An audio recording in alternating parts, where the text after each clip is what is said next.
કરજણમાં કામદારોએ બળવો મચાવ્યો। ગુજરાત સ્થાપના દિવસની ઉજવણી વચ્ચે કરજણથી એક મહત્વના સમાચાર સામે આવી રહ્યા છે। કરજણ નેશનલ હાઈવે 48 પર આવેલા બામણ ગામ પાસે હોરિઝોન ઇન્ડસ્ટ્રીયલ પાર્કમાં સ્થિત ડી-માર્ટ વેરહાઉસના કર્મચારીઓએ આજે કામકાજ ઠપ્પ કરી વિરોધ પ્રદર્શન કર્યું છે। પગાર વધારા અને શોષણના આક્ષેપો સાથે મોટી સંખ્યામાં શ્રમિકો રસ્તા પર ઉતરી આવ્યા છે। કરજણના બામણ ગામ પાસે આવેલ હોરિઝોન ઇન્ડસ્ટ્રીયલ પાર્કમાં કાર્યરત ડી-માર્ટ વેરહાઉસમાં આજે માહોલ ગરમાયો હતો। અંદાજિત 120થી 145 જેટલા કર્મચારીઓ કંપનીના ગેટ બહાર એકઠા થઈને હડતાલ પર ઉતરી ગયા હતા। કામદારોની મુખ્ય માંગણીઓ લાંબા સમયથી પડતર પગાર વધારાની માંગણી સંતોષવામાં નથી આવી। કામદારોનો આક્ષેપ છે કે તેમની પાસે 9 કલાક કામ લેવામાં આવે છે, છતાં પણ કોઈ પ્રકારનો ઓવરટાઈમ ચૂકવવામાં આવતો નથી। કંપનીના વહીવટદારો દ્વારા થતા શોષણ સામે કામદારોમાં ભારે રોષ જોવા મળ્યો હતો। આ હડતાલમાં કામદારોને સમર્થન આપવા માટે કરજણ તાલુકા કોંગ્રેસના પ્રમુખ પિન્ટુભાઈ પટેલ પણ ઘટના સ્થળે પહોંચ્યા હતા અને શ્રમિકોના પ્રશ્નોને વાચા આપી હતી। હાલ તો ડી-માર્ટ વેરહાઉસના કર્મચારીઓની આ હડતાલને પગલે કંપનીની કામગીરી પર માઠી અસર પડી છે। હવે જોવાનું એ રહે છે કે કંપની તંત્ર આ મામલે શું વલણ અપનાવે છે અને કામદારોની માંગણીઓમાં સંતોષાય છે કે કેમ। અત્યારે હાલની અંદર આવી તપતી ગરમીની અંદર ડી-માર્ટ કંપની આવેલી છે હોરિઝોન બામણ ગામ પાસે, અને આ જેટલા છોકરાઓ છે એ પોતાની રોજગારી માટે આજે જ્યારે સ્થાપના દિવસ છે ગુજરાતનો અને રોજગાર દિવસ ગણાય છે, ત્યારે જ આજે રોજગાર માટે રોડ પર બેસવાનો વારો આવ્યો છે, અને તે બી તપતી ગરમીમાં।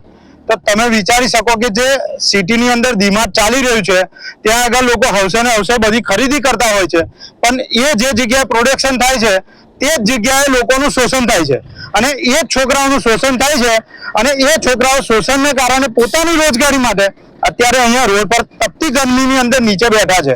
અને આ દિન સુધી અને અત્યાર સુધી જે એમની પર વીતી છે એ પણ આ વીતી ખરેખર જાણવા જેવી છે, અને દરેક છોકરાઓને આ પરિસ્થિતિનો સામનો કરવો પડે છે।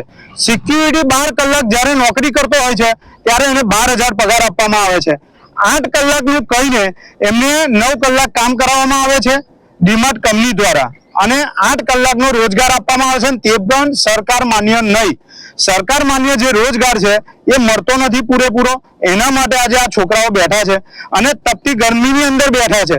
પોતાના અધિકાર માટે, હક માટે આજે લડવાના મૂળ સાથે બેઠા છે।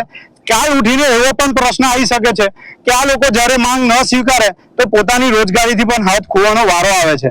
તો આ એક સરકારે અને તંત્રએ જે અત્યારે હાલની તારીખે તંત્રએ જાગવાની જરૂર છે, અને આવી કંપનીઓ કરજણ તાલુકાની અંદર અનેક છે, ત્યાં આગળ રોજગારી મળતી નથી, ખાલી કાગળ પર આપવામાં આવે છે।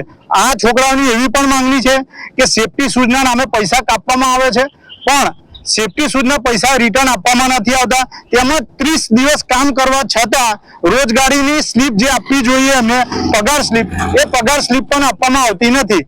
એટલે તમે વિચારી શકો કે જે નામ મોટું છે અને દર્શન ખોટા છે। ડી-માર્ટ આટલું મોટું નામ છે છતાં પણ એ કંપની દ્વારા આજ દિન સુધી આ છોકરાઓનું શોષણ કરવામાં આવ્યું। આજે જ્યારે બધા ભેગા થઈને બહાર બેઠા છે પોતાની વેદના સાથે અને પોતાની રોજગારી માટે, 50-50 કિલોમીટર દૂરથી અહીં રોજગારી લેવા માટે આવે છે, અને એ રોજગારી આપે છે કેટલી? 10-12 હજાર રૂપિયા। એટલે 10-12 હજારની અંદર આ મોંઘવારીના સમયની અંદર ઘર ચાલતું નથી, છતાં પણ આ તપતી ગરમીની અંદર પોતાની રોજગારી બચાવવા માટે આ છોકરાઓને બેસવાનો વારો આવે છે। તો તંત્રએ સુફાળું જાગવું જોઈએ, આ ઊંઘતા અને ઉદ્યોગશાહી લોકોને ઠંઠેરવા જોઈએ, નહીં કે કવરો લઈને અહીંથી નીકળી જવાનું હોય। એમને જે પણ એમની વેદના છે આવીને તપાસ કરવી જોઈએ અધિકારીએ, અને એમને જે પૂરતું વેતન છે એ મળવું જોઈએ। એ જ માંગ સાથે આજે અમે અહીંયા બેઠા છે।